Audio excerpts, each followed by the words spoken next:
मजहब आपको क्या सिखाता है? यही ना कि कर्म अच्छे करो। मजहब के नाम पर या धर्म के नाम पर गला काटना, गोली मारना, ये कौन सिखा सकता है? और अगर कोई सिखाता है तो वो मजहबी कैसे हो सकता है? नमस्कार, आपके साथ मैं हूं सुमेरा खान। हमारे बेहद ही खास शो अड़ी में आप सभी का बहुत स्वागत है। हिंदुस्तान के शहरों से ऐसी तस्वीरें सामने आई हैं जिन्हें दिखाना भी मुश्किल है, जिनके बारे में बात करना भी मुश्किल है, क्योंकि अगर बात की जाएगी तो फिर बहुत से लोग नाराज होंगे। मगर सोचिए, हिंदुस्तान की सड़कों पर फ्रांस के राष्ट्रपति की तस्वीर चिपका दें और फिर गाड़ियां उसे रौंदें, इसका क्या मतलब है? तस्वीरों को कुत्ते की शक्ल दें और चप्पल मारें, इसका क्या मतलब है?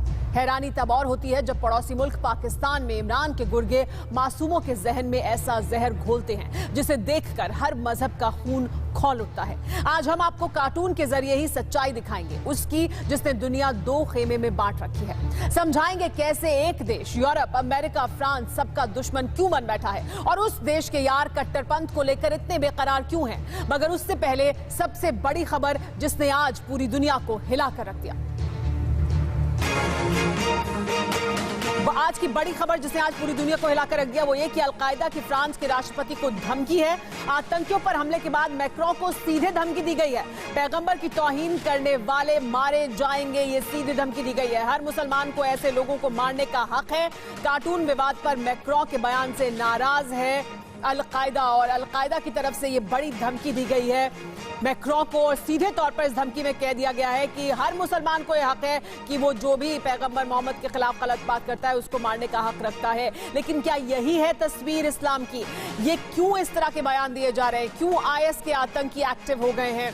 क्यों अलकायदा एक्टिव हो गया है? ये बड़ा सवाल जरूर है और इसी सवाल का जवाब आज हम जरूर अड़ी में तलाशने की कोशिश करेंगे। हमारे साथ खास मेहमान भी मौजूद हैं। हमारे साथ अशोक सज्जनहार मौजूद हैं, पूर्व राजनयिक हैं। हमारे साथ इसके अलावा लेफ्टिनेंट जनरल संजय कुलकर्णी मौजूद हैं, डिफेंस एक्सपर्ट हैं। हमारे साथ प्रोफेसर रवि बघेल मौजूद हैं, राजनीतिक विश्लेषक हैं, जर्मनी से हमारे साथ जुड़े हैं। हमारे साथ फिरोज अहमद बख्त साहब मौजूद हैं, चांसलर हैं मानू यूनिवर्सिटी। हमारे साथ मौलाना नदीमुद्दीन मौजूद हैं, अध्यक्ष हैं AIUC। और मेरे सहयोगी सुमित चौधरी हमारे साथ मौजूद हैं जो यहाँ स्टूडियो में मेरे साथ मौजूद हैं और बहुत कुछ आपको समझाने और बताने में मदद करेंगे मेरी सुमित। लेकिन सबसे पहले मेरा सवाल हमारे साथ मौलाना नदीमुद्दीन साहब मौजूद हैं उनसे। नदीमुद्दीन साहब, अब आप देख रहे हैं अलकायदा एक्टिव हो गया। अलकायदा ने सीधे धमकी दे दी कि हर मुसलमान को हक है कि जाकर मैक्रों को मार दिया जाए। ये जो इस्लामिक टेररिस्ट हैं, जो इस्लामिक स्टेट के टेररिस्ट हैं, वो एक्टिव हो गए हैं। ये सब क्यों एक्टिव हो गए हैं और क्या यही इस्लाम की छवि है जो दुनिया के सामने आनी चाहिए? इसका समर्थन करते हैं आप जो कहा अलकायदा ने? देखिए, इस्लाम दया और करुणा का मजहब है। ये जो हरकतें इस्लाम के नाम पर हो रही हैं वो बिल्कुल गलत। इस्लाम नहीं कहता कि आप किसी की गर्दन मार दो, आप किसी को ख़त्म कर दो। नबी अकरम सल्लल्लाहु अलैहि वसल्लम के ज़माने में भी रसूल की तौहीन की गई, मगर रसूल ने किसी को मारने का तो हुक्म नहीं दिया। मगर मैं कहता हूं कि यूरोप को इस्लाम फोबिया। नदीमुद्दीन साहब, छोड़ दीजिए अलकायदा को। आप हमारे देश में जो लोग बैठकर इस तरह की बातें कर रहे हैं और उस छवि को सामने रखने की कोशिश कर रहे हैं कि जिसमें समर्थन है गला काटने का, उनकी तो निंदा कर दीजिए पहले। देखिए, उनकी निंदा है, साथ साथ मेरी पूरी बात होने दीजिए ताकि अधूरी बात ना आपको समझ में आएगी ना जो मैं कहना चाह रहा हूं आप समझ पाएंगे। देखिए, बिल्कुल निंदा है, एकदम निंदा है। मैं कहता हूं कि फ्रीडम ऑफ एक्सप्रेशन सिर्फ रसूल अरबी सल्लल्लाहु अलैहि वसल्लम के लिए है। ये सुन चुके हैं, इस पर मैक्रों भी अपना पक्ष सामने रख चुके हैं। मैक्रों भी कह चुके हैं कि हम अभिव्यक्ति की आजादी का सम्मान करते हैं। वो भी कह रहे हैं कि हम नहीं कहते कि इस तरह के कार्टून बनाने चाहिए, लेकिन अगर अभिव्यक्ति की आजादी का सम्मान उस देश में है तो है, इसको स्वीकार करना चाहिए। हम लेकिन बड़ी खबर बता देते हैं, पहले बड़ी खबर बताते हैं, फिर मैं वापस आपके पास आऊंगी, चर्चा जारी रहेगी, आगे भी आपका पक्ष लेंगे। लेकिन जो बड़ी खबर है वो आइए अपने दर्शकों को बता देते हैं। यहाँ हम आपको बताने वाले हैं कि किस तरह से जो आतंक ये फैल रहा है पूरी दुनिया में। मोदी स्टाइल में मैक्रोन ने एयर स्ट्राइक की है, उससे सीधा लोहा लिया है। माली में फ्रांस की सेना का आतंकियों पर यह बड़ा हमला हुआ है। अलकायदा के 50 से ज्यादा आतंकियों को मार डाला गया और मिराज 2000 और राफेल से फ्रांस की सेना का ये बड़ा अटैक था जो आतंकवादियों पर हुआ। फ्रांसीसी सेना ने कई जिहादियों को जिंदा गिरफ्तार भी किया है। ये एक बड़ा ऑपरेशन था जो चलाया गया और किस तरह से 50 आतंकियों को मार गिराया गया, कई को जिंदा पकड़ा गया है और ये मोदी स्टाइल में एयर स्ट्राइक की गई है। मिराज 2000 और राफेल का इसमें इस्तेमाल किया गया, आतंकियों को धड़ दबोचा गया। फ्रांस की तरफ से ये बड़ी एयर स्ट्राइक की गई और फ्रांस लगातार इसी तरह से आतंकियों के खिलाफ कार्रवाई कर रहा है। और अभी ये जो ताजा कार्रवाई है ये माली में की गई है। फ्रांस में हमने देखा पिछले कुछ दिनों के दौरान लगातार एक के बाद एक जो आतंकवादी घटनाएं हुई हैं उससे निपटने के लिए फ्रांस सरकार और मैक्रोन पूरी तरह से चाक चौबंद और चौकस हैं और उसी के तहत एक बड़ी कार्रवाई माली में की गई जहां फ्रांस की सेना ने आतंकियों पर हमला किया।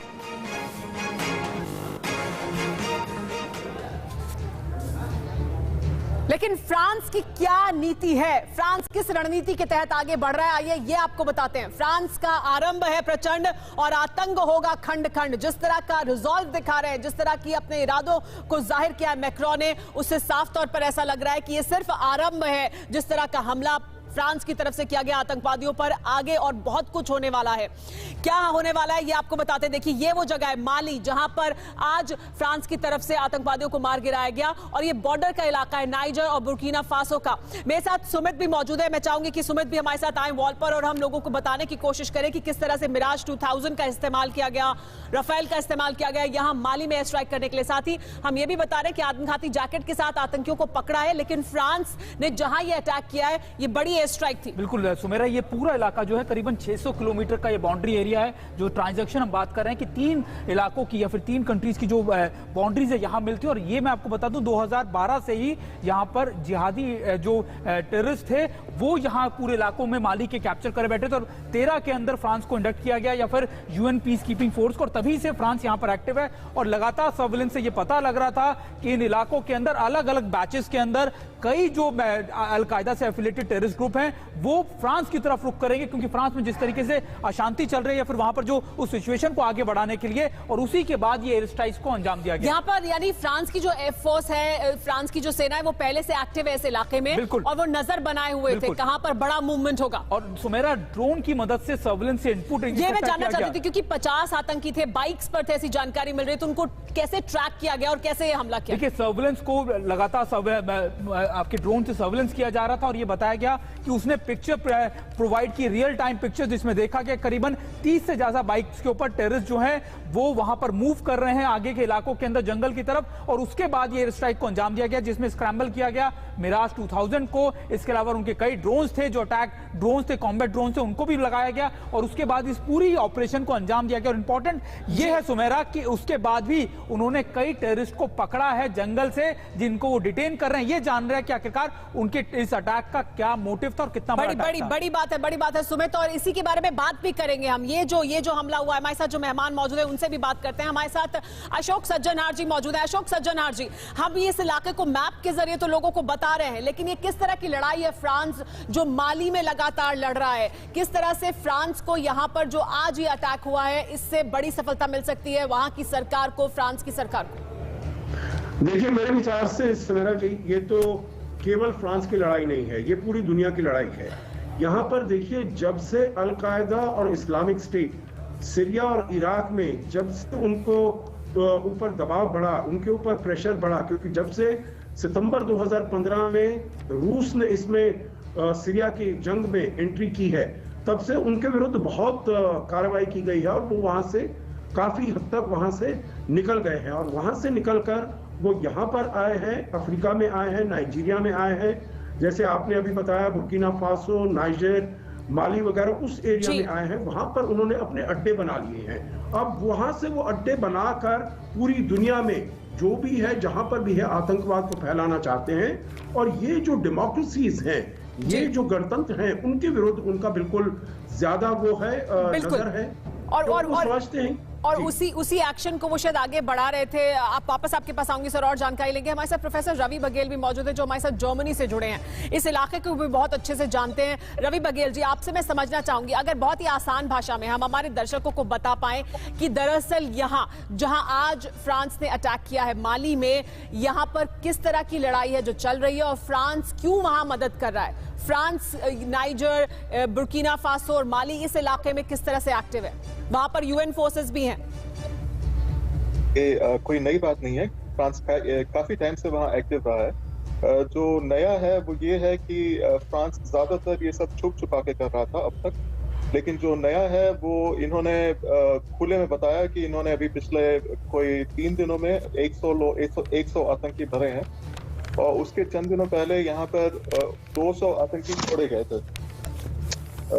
200 आतंकी छोड़े गए थे जो कि 4 फ्रांसीसी बंधकों को छोड़ने के लिए 200 आतंकियों को इन्होंने छोड़ा था।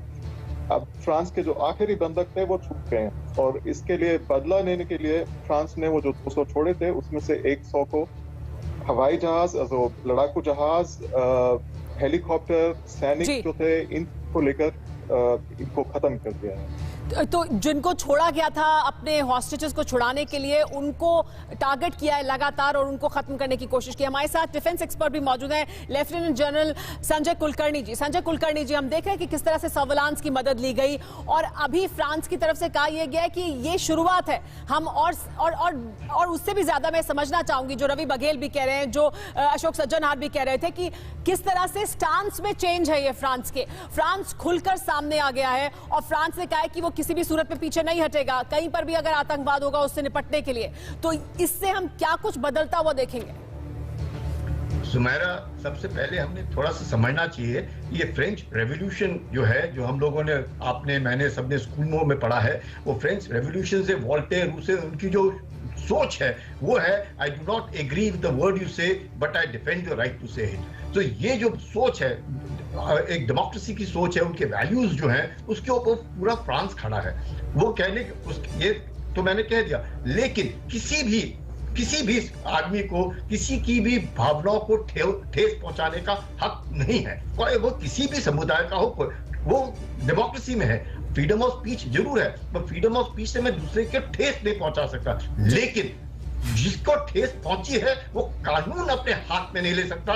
ये एक फ्रांस का बहुत बड़ा एक वैल्यू सिस्टम है कि आप कानून को हाथ में नहीं लेंगे। अगर मैंने आपको ठेस पहुंचाई है तो आप कानून का देखिए, जो भी वहां से सजा मिलेगी हम सब लेंगे। लेकिन यहाँ पे जो कानून अपने हाथ में ले लिया है, जो बार बार फ्रांस के राष्ट्रपति कह रहे हैं। और कुलकर्णी जी सिर्फ कानून हाथ में नहीं ले रहे हैं, इसके पीछे जो बड़ी एक साजिश है, इसके पीछे जो आतंकवाद है वो और भी ज्यादा। सिर्फ ये नहीं कि एक व्यक्ति ने जाकर कानून हाथ में ले लिया, सिर्फ उतना भर नहीं है ना, ये तो और बहुत बड़ा एक पूरा वर्ल्ड ऑर्डर में किस तरह से आतंकवाद को बढ़ावा दिया जा रहा है, पोषित किया जा रहा है, वो और भी ज्यादा बड़ा खतरा है।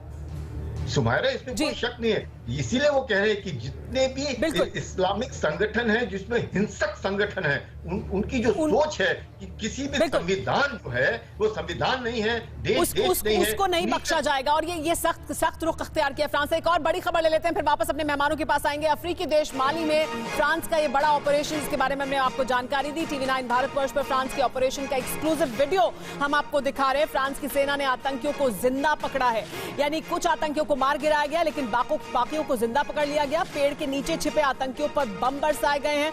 फ्रांस की तरफ से फाइटर जेट मिराज 2000 से एयर स्ट्राइक की गई। और देखिए ये जो वीडियो है ये हम दिखा रहे हैं आपको, जिस तरह से आतंकियों को पकड़ा यहां पर फ्रांस की सेना ने। यहां हथियारों के साथ लैस थे ये आतंकी और उनको पकड़ा गया है। हमारे साथ फिरोज बख्त साहब भी मौजूद हैं। फिरोज अहमद बख्त साहब, ये जो अभी कुलकर्णी जी भी कह रहे थे कि इसको समझना होगा, इसका सम्मान होना चाहिए। फ्रांस की सरकार जो कह रही है, जो मैक्रो कह रहे हैं, उसका सम्मान होना चाहिए था। सम्मान के बजाय मैक्रो का अपमान किया जा रहा है लगातार। मैक्रो का कहना है कि मैं नहीं इत्तेफाक रखता हूं जो कहा गया है, जो कार्टून बनाए गए, लेकिन हम जो अभिव्यक्ति की आजादी है उसका आखिरी सांस तक सम्मान करेंगे और उसको डिफेंड करेंगे।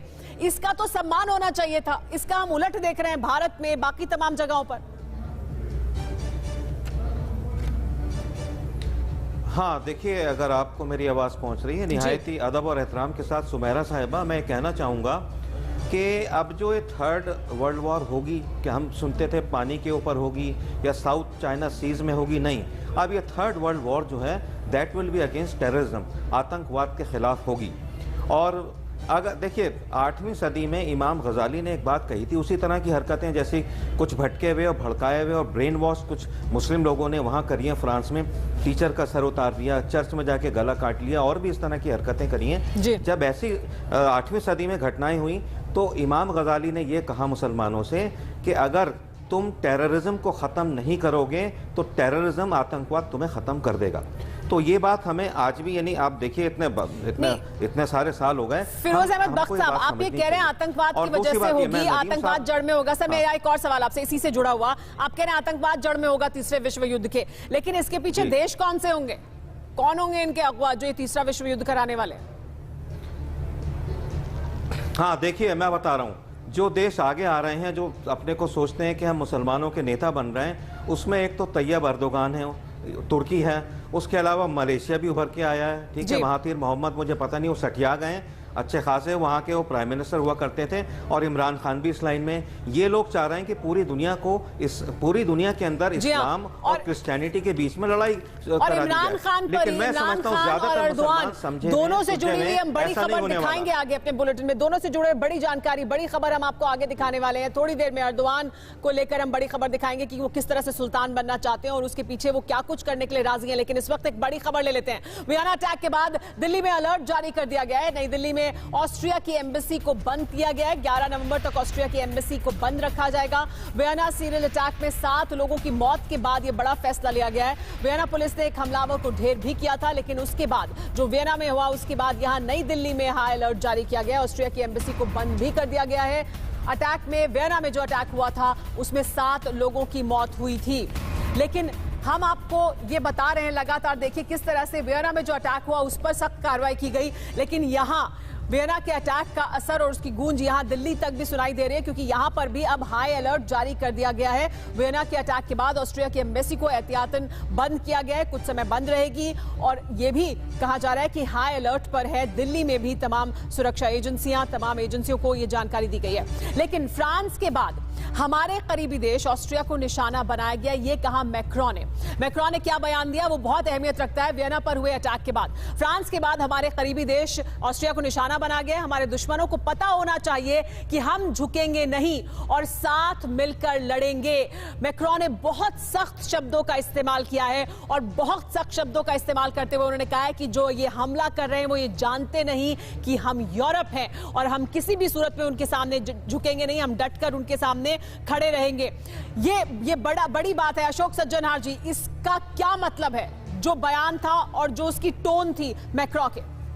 देखिए, उसके 2 मतलब हैं। एक तो बिल्कुल ही फर्मली ये देश खड़े रहेंगे, दूसरा है जो ये डेमोक्रेसीज हैं, जो लोकतंत्र हैं, जो ओपन सोसाइटी है, जो फ्री सोसाइटी है, जो ट्रांसपेरेंट सोसाइटी है, इन्हीं के विरुद्ध ये सारे जो काम किए जा रहे हैं वो कर रहे हैं। तो उन्होंने ये बताया है, जो आप देखिए, जैसा कि हमारे यहाँ से भी प्रधानमंत्री मोदी भी कहते रहे हैं, आतंकवाद एक देश अलग नहीं लड़ सकता है, आतंकवाद पूरी दुनिया की लड़ाई है, पूरी दुनिया को ये मिलकर लड़नी होगी। आपको मालूम है 1996 से हमने कॉम्प्रिहेंसिव कन्वेंशन और इंटरनेशनल टेररिज्म यूएन में दिया हुआ है, परंतु ये ऐसे ही देश हैं जैसे पाकिस्तान है और टर्की है, जो वो कहते हैं आतंकवाद की हम परिभाषा नहीं। लेकिन अशोक सज्जनहार जी, ऐसे में एक सवाल जरूर उठता है कि भारत बहुत लंबे समय से कहता रहा है, भारत कश्मीर की समस्या से 2-4 होता रहा है, बहुत लंबे समय से दुनिया को ये कहता रहा है, प्रधानमंत्री नरेंद्र मोदी ये कहते रहे कि आप आतंकवाद की परिभाषा तो ठीक से लिख दीजिए, आप उसको तो स्वीकार करिए, पूरी दुनिया उस पर तो एक मत हो, लेकिन ऐसा नहीं हुआ है। अब जब ये फ्रांस में, पहले अमेरिका ने आतंकवाद का सामना किया, अब यूरोप में जिस तरह से आतंकवाद का वो लगातार सामना कर रहे हैं पिछले काफी समय से, क्या वो जागेंगे, क्या वो समझेंगे कि कहां से पैदा हो रहा है ये आतंकवाद और उसको जड़ से खत्म करने की जरूरत है? देखिए सुमेरा जी, ये तो अब एग्जिस्टेंशियल थ्रेट हो गई है। ये अब ऐसा नहीं है जो कोई लड़ाई की बात है जो हमारे यहाँ नहीं हो रही है, किसी और देश में हो रही है, कहीं और जगह पर हो रही है। ये तो आपकी अपनी टेरिटरी पर हो रही है। वो आपका, जैसे किसी ने वो कहा था, जो हमने ये पाकिस्तान के जो ये थे फैद हुसैन चौधरी, उन्होंने कहा था हमने घर में घुसकर मारा है, जो पुलवामा का जो उन्होंने बात की थी, वो भी यहाँ पर आतंकी हमला था। वहां भी, ऑस्ट्रिया में भी और फ्रांस में भी आतंकी हमले हुए हैं, उनकी टेरिटरी पर हुआ है। हमारे यहाँ पुलवामा हुआ, हमने बालाकोट किया, वहां पर ये हुआ है, उन्होंने माली को मारा है, तो इसीलिए कोई इसको सामने झुकने वाला नहीं है। मैं इसके बाद नदीमुद्दीन साहब के पास जाऊंगी, लेकिन एक बड़ी खबर आ रही है, पहले बड़ी खबर ले लेते हैं और फिर उसके बाद उनका रुख करेंगे। फ्रांस पर ईरान ने बहुत बड़ा हमला किया है। फ्रांस पर आतंकियों को शरण देने का आरोप लगाया है ईरान ने। फ्रांस ने खुखार आतंकियों को शरण दी। ईरान ने यह कहा है इन आतंकियों ने 17,000 ईरानियों की जान ली। आतंक के शिकार ईरान की कई बड़ी शख्सियत रही हैं और उनका यह कहना है कि फ्रांस ने अपने समय में रहते उन्होंने इतने खुखार आतंकियों को अपने यहां शरण दी, अब वो खुद आतंकवाद का सामना कर रहे हैं। ईरान ने सीधा आरोप फ्रांस पर ही लगा दिया है और यह भी कहा है कि हम शिकार हुए हैं, आतंक की शिकार ईरान की कई बड़ी शख्सियत हुई हैं जिसकी पनाहगाह फ्रांस थी। ये बड़ा आरोप उन्होंने लगाया। इसको किस तरह से देखा जाए फिरोज? ये देखिए किस तरह से बड़ा आरोप लगाया गया है ईरान की तरफ से।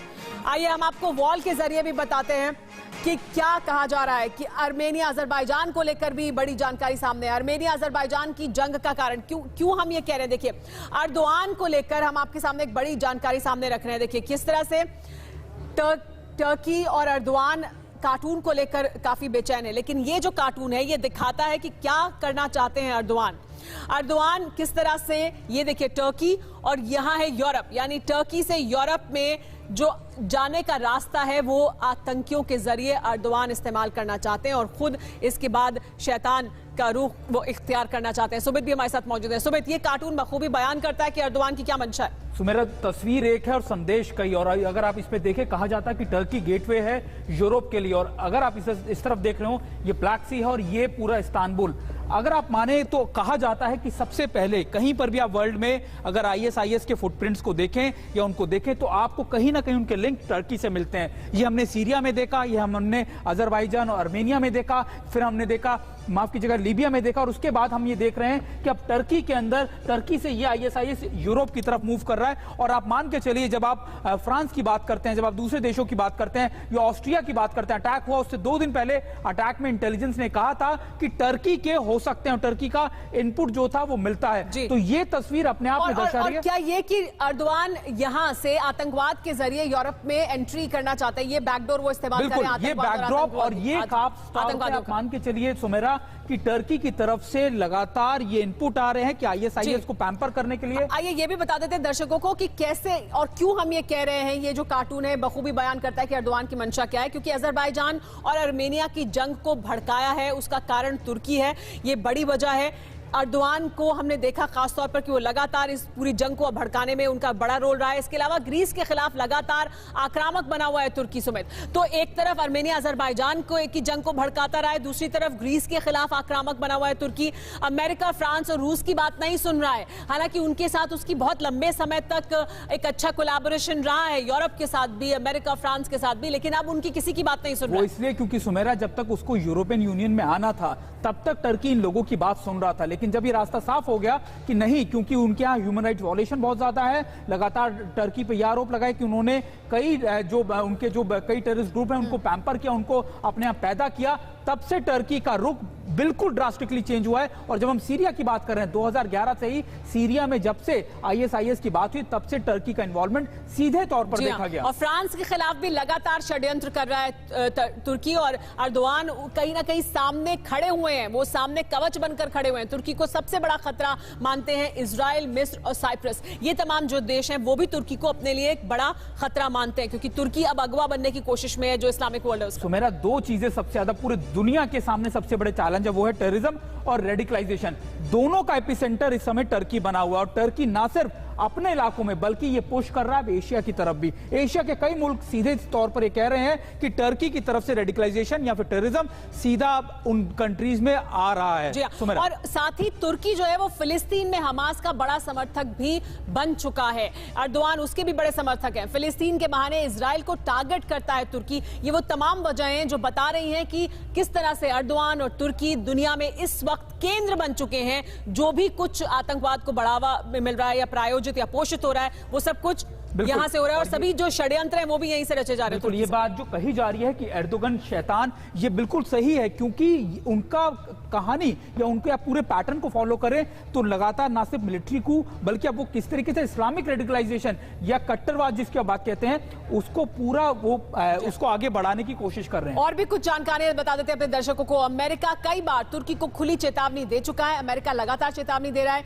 यूरोप, अमेरिका और पश्चिमी एशिया के अलावा भारत के खिलाफ भी साजिश करता रहा है तुर्की, खासतौर पर कश्मीर को लेकर जो लगातार बयान दिए गए। भारत विरोधी संगठनों को फंडिंग कर रहा है एर्दोगान और इस तरह से भारत के खिलाफ भी जो षड्यंत्र है उसको आगे बढ़ा रहे हैं। हमारे साथ लेकिन मेहमान लगातार बने हुए हैं सभी। सुमित, बहुत शुक्रिया आपका हमारे साथ ये सब जो जानकारी है वो साझा करने के लिए।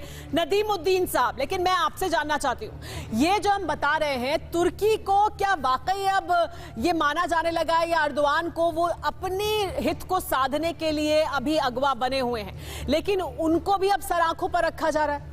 क्या जो मुसलमान हैं दुनिया में वो मान रहे हैं कि तुर्की उनका समर्थक है सबसे बड़ा?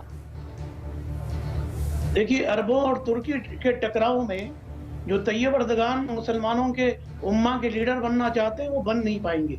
मेरा विषय दूसरा है। दूसरी चीज क्या है, मैं आपको बताना चाहता हूँ, freedom of expression, freedom of speech की सीमा तय होनी चाहिए। यूरोप के अंदर, बर्तानिया के अंदर अगर आप सैयदना ईसा के खिलाफ कार्टून बना देंगे तो आप मार दिए जाएंगे। आप अमेरिका में अगर सैयदना दाऊद के खिलाफ कार्टून बनाएंगे तो आप मार दिए जाएंगे। मैं कहता हूं कि एक तरफ आतंकवाद नहीं, क्या कह रहे हैं नदीमुद्दीन साहब, आप ये कह रहे हैं? नहीं सर, सुनिए, आप जो कह रहे हैं उसको समझिए। तो आप क्या कह रहे हैं कि बाकी किसी मजहब के खिलाफ कार्टून नहीं बन सकता है फ्रांस में? ऐसा नहीं है, बन सकता है। नहीं पता, मेरी बात तो आप सुनिए ना। तो आप गलत जानकारी मत दीजिए, अब आप बात पूरी करिए। अरे सुनिए पहले बात। सर बोलिए, बात सुनिए। देखिए, freedom of expression, freedom of speech की सीमा तय होनी चाहिए। आप मकबूल फिदा हुसैन पर क्या कार्रवाई हुई, क्यों देश छोड़ करके भागना पड़ा?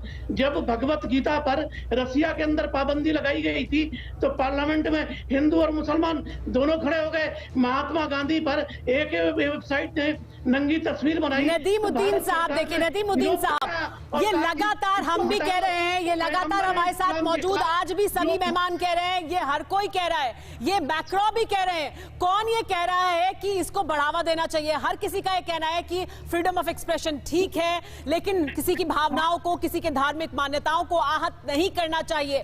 कोई इसका समर्थन नहीं करता है, कोई ये नहीं कहता कि हाँ इसको बढ़ावा मिलना चाहिए। लेकिन उसके लिए अगर विरोध करना है तो विरोध करिए। विरोध होना चाहिए कानूनी तरीके से, संवैधानिक तरीके से, शांतिपूर्ण तरीके से। लेकिन जो अभी हो रहा है वो क्या सही है, मैं आपसे ये जानना चाहती हूँ, क्योंकि लगातार हम देख रहे हैं कि किस तरह से जो विरोध प्रदर्शन हो रहे हैं उसमें समर्थन किया जा रहा है। भारत में नारे लगाए जा रहे हैं कि ट्रंप की मैक्रो की गर्दन काट दी जाए, वो ठीक है? वो गलत है। देखिए, इस्लाम ही कहता है कि अपनी बात डेमोक्रेसी के रास्ते से रखो। फ्रांस में जो हो रहा है उसकी तो निंदा होनी चाहिए, मगर फ्रांस के सदर का गला काटना इस्लाम के खिलाफ, किसी को मार देना इस्लाम के खिलाफ। अमेरिका और फ्रांस ने आतंकवादियों को पाला है। नहीं नदीमुद्दीन साहब देखिए, I have a bone to pick with you. ये नहीं हो सकता आप ये कह दें कि हाँ, एक लाइन में आप ये कह देते हैं कि नहीं देखिए इस्लाम ये नहीं कहता, संवैधानिक तरीके से हमें विरोध प्रदर्शन करना चाहिए, ये गलत है। लेकिन जो गलत कर रहे हैं, अगर वो इस्लाम की छवि खराब कर रहे हैं, आप इस्लाम के मानने वाले हैं, मैं इस्लाम की मानने वाली हूं, अगर वो इस्लाम की छवि खराब कर रहे हैं तो सड़क पर आप क्यों नहीं उतर रहे? उतरकर विरोध दर्ज करिए ना उनके खिलाफ, जिन्होंने ये कहा, चाहे वो मुनव्वर राणा हो, चाहे वो फरहान हो। मुसलमानों को सड़क पर उतरकर कहना चाहिए कि हम इनका विरोध करते हैं, हम उनका विरोध करते हैं जो वियना में हुआ, हम उनका विरोध करते हैं जो फ्रांस में कर रहे हैं। इसके लिए विरोध प्रदर्शन क्यों नहीं होता? बिल्कुल होना चाहिए। मुनव्वर राणा ने जो कहा वो गलत है। फिदा मकबूल हुसैन ने जो किया तड़ी पार हो गया, अपने मुल्क में नहीं आया। जब उसके लिए आपने क्या किया, देश के लोगों ने क्या किया? ठीक है, कट्टरपंथी हर जगह है, सबकी निंदा करो, सबकी निंदा करो। एक वर्ग विशेष में जो हो रहा है हम हाँ, झेल रहे हैं। लेकिन वर्ग मुसलमानों विशेष का- को खुद आगे बढ़कर कहना चाहिए ना, अगर वर्ग विशेष को की एक तरह की छवि बन रही है। लेकिन एक हम जानकारी दे दें अपने दर्शकों को, पाकिस्तान का जो जहरीला प्लान है वो भी हम बताएंगे। पाकिस्तान का जहरीला प्लान क्या है, पाकिस्तान के स्कूल में किस तरह से जहरीला पाठ पढ़ाया जा रहा है, उन बच्चों से क्या उम्मीद की जाएगी जिनके जहर में बचपन में ही जहर भरा जा रहा है, वो भी इस तरह का बताया जा रहा है कि कैसे सिर कलम कर देना है, बच्चों को सिर कलम करना सिखाया गया है और उसका वीडियो सामने आया है। धर्म के नाम पर दहशतगर्दी का पाठ पढ़ाया गया, बच्चों के सामने फ्रांस की वारदात को सही ठहराया गया, कहा गया कि ठीक है गर्दन कलम कर देना ठीक है, ये क्या किया जाना चाहिए।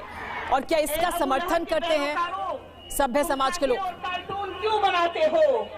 आओ मर्दों की तरह मैदान में उतरो, फिर देखो कि आका इनामदार रसूल की एक सजा। तकबीर। ए अबू लहब के पैरोकारों, तुम खाके और कार्टून क्यों बनाते हो? आओ मर्दों की तरह मैदान में उतरो, फिर देखो कि आका इनामदार के गुलाम कैसे होते हैं। अभी तुम्हारा एक शख्स जहन्नुम वासिल हुआ है, अभी तो हमारे सीनों में आग दहक रही है। तुमने मोहम्मद अरबी सल्लल्लाहु अलैहि वसल्लम के गुलामों को ललकारा है, इब्तिदा तुमने की है, इंतहा अब हम करेंगे। हमारे गर्म खून अपने नबी की शान पर फिदा होने के लिए बेताब है। हम हर बात बर्दाश्त कर लेते हैं, मगर हमारे नबी पर बात आना हमारे लिए जिंदगी या मौत का मामला बन जाता है। हम तब तक आराम से नहीं बैठेंगे जब तक तुमसे इस गुस्ताखी का बदला न ले लें। ये देखिए बड़ा सवाल, क्या बड़े सवाल उठकर सामने आते हैं इस वीडियो के सामने आने के बाद। ये वीडियो हम आपको पहले भी दिखा चुके हैं, लेकिन इस वीडियो को बार बार क्यों दिखाया जा रहा है इसके बारे में भी सोचना चाहिए, क्योंकि ये उस सोच को प्रदर्शित करता है जो बढ़ाई जा रही है, जिसे पाला पोसा जा रहा है। इमरान खान तुर्की के यार तो हैं, लेकिन बड़ा जहरीला प्लान क्या बना रहे हैं कि पाकिस्तान के स्कूल में ये जहरीली पढ़ाई जा रही है। पाकिस्तान के स्कूल में कहा जा रहा है कि जो हुआ है वो ठीक है, जो हुआ है वो ठीक है फ्रांस में, और उसको और बाकी लोग भी करेंगे। कैसे करना चाहिए, कैसे सिर कलम कर देना चाहिए, उसका ये देखिए वीडियो है। तलवार हाथ में लिए जो शिक्षक हैं वो किस तरह की जो शिक्षा है वो यहां मौजूद इन बच्चियों को दे रही हैं, और इस पर सवाल उठ रहा है बार बार कि क्या इसी तरह की सोच और शिक्षा को आगे बढ़ाया जा रहा है पाकिस्तान में, और क्या इसी वजह से पाकिस्तान, हालांकि लगातार दुनिया को ये बताता है कि वो आतंकवाद का शिकार है, आतंकवाद का शिकार वो क्यों नहीं होंगे अगर इसी तरह की सोच को वो मासूम बच्चों के सामने रखेंगे। ये बताया जाना क्या सही है, क्या इस तरह के वीडियो बनाना सही है पाकिस्तान के स्कूल में? क्या इस तरह की जो जहरीली पढ़ाई है वो सबसे बड़ा संकेत है? एक बार फिर से आपको सुनाते हैं कि क्या कहा गया इस वीडियो में। एक सजा। तकबीर। ए अबू लहब के पैरोकारों, तुम खाके और कार्टून क्यों बनाते हो? आओ मर्दों की तरह मैदान में उतरो, फिर देखो कि आका इनामदार के गुलाम कैसे होते हैं। अभी तुम्हारा एक शख्स जहन्नुम वासिल हुआ है, अभी तो हमारे सीनों में आग दहक रही है। तुमने मोहम्मद अरबी सल्लल्लाहु अलैहि वसल्लम के गुलामों को ललकारा है, इब्तिदा तुमने की है, इंतहा अब हम करेंगे। हमारे गर्म खून अपने नबी की शान पर फिदा होने के लिए बेताब है। हम हर बात बर्दाश्त कर लेते हैं, मगर हमारे नबी पर बात आना हमारे लिए जिंदगी या मौत का मामला बन जाता है। हम तब तक आराम से नहीं बैठेंगे जब तक तुमसे इस गुस्ताखी का बदला न ले लें। हमारे साथ फिरोज अहमद बख्त साहब मौजूद हैं। फिरोज अहमद बख्त साहब, अगर इस तरह के वीडियो सामने आएंगे तो सिर्फ क्या पाकिस्तान कटघरे में खड़ा होता है, क्या पूरे इस्लाम या मुसलमान उन सबको फिर उसी नजर से देखा जाता है? क्या ये सबसे बड़ी दुविधा नहीं है, और क्या ये आपको परेशान नहीं करता?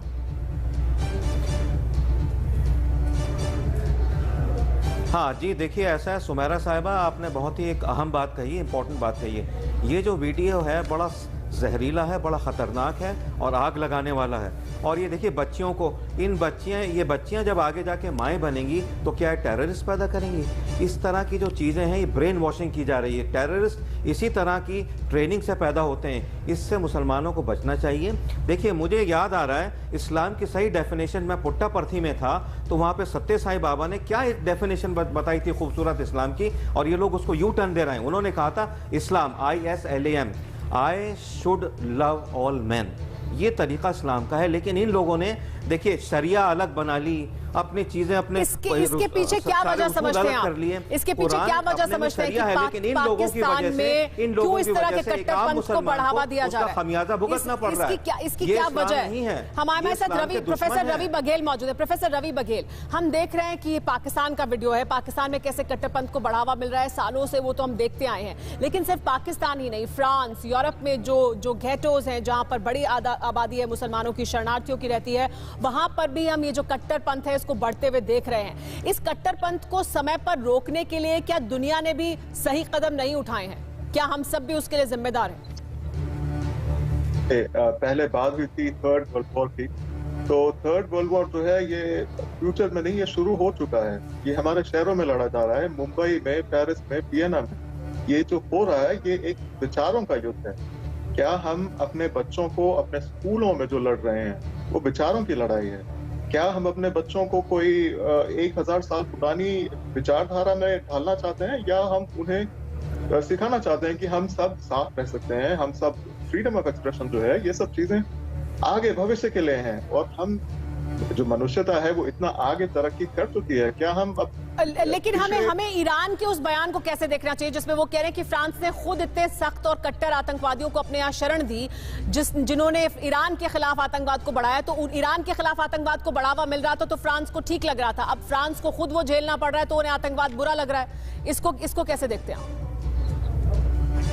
बात है कि अगर आप विचारों का युद्ध देखें तो ये एक सीधा साधा विचारों का युद्ध है।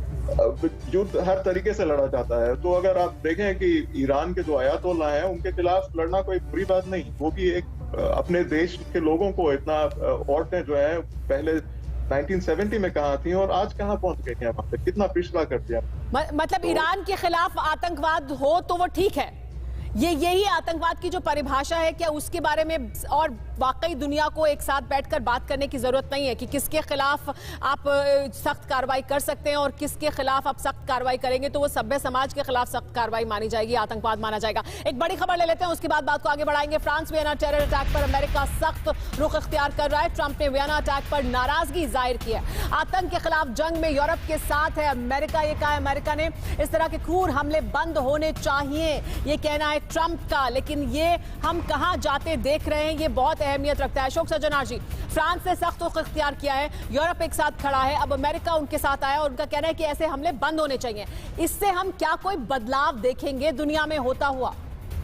देखिए, अगर बदलाव तो जरूर होगा और होना चाहिए, अगर नहीं होगा तो हम सबके लिए वो बहुत नुकसानदेह होगा। देखिए, सबसे पहले हमने देखा था 2001 में 9/11 हुआ है, उसके बाद ग्लोबल वॉर ऑन टेरर हुई, परंतु उसको हम आगे कहीं नहीं ले जा पाए। अफगानिस्तान में जो काम करना चाहिए था वो पूरा नहीं किया, उसके बाद इराक में वो चले गए। इराक में जाने की कोई आवश्यकता नहीं थी, वहां पर जाकर सारा जो उन्होंने अफगानिस्तान में जो होना चाहिए था उसके ऊपर से अपनी नजर हटा ली। उसके बाद फिर से अफगानिस्तान पर आए हैं, परंतु अपनी ही शॉर्ट टर्म इंटरेस्ट के लिए, अपने हितों के लिए। ये अहम बात है अशोक सज्जनार जी, जो आप कह रहे हैं कि आप अपने शॉर्ट टर्म फायदे के लिए क्या ऐसी लैंडमाइंस दुनिया में बिछाते जा रहे हैं जो पूरी दुनिया के लिए खतरनाक बनती जा रही हैं और उनके अपने लिए भी खतरनाक बन रही हैं और हम सब के लिए। एक और बड़ी खबर ले लेते हैं। आतंकवाद के खिलाफ भारत की जो वैश्विक लड़ाई है वो तेज हो गई है।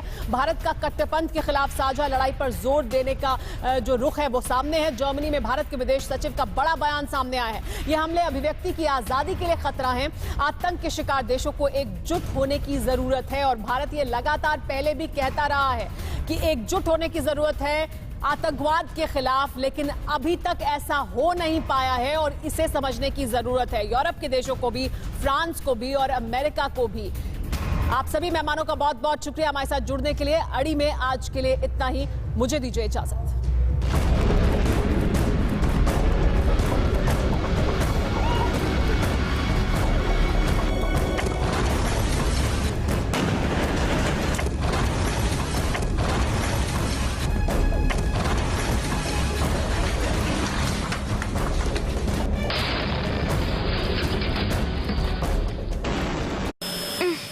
दवाई की स्मेल।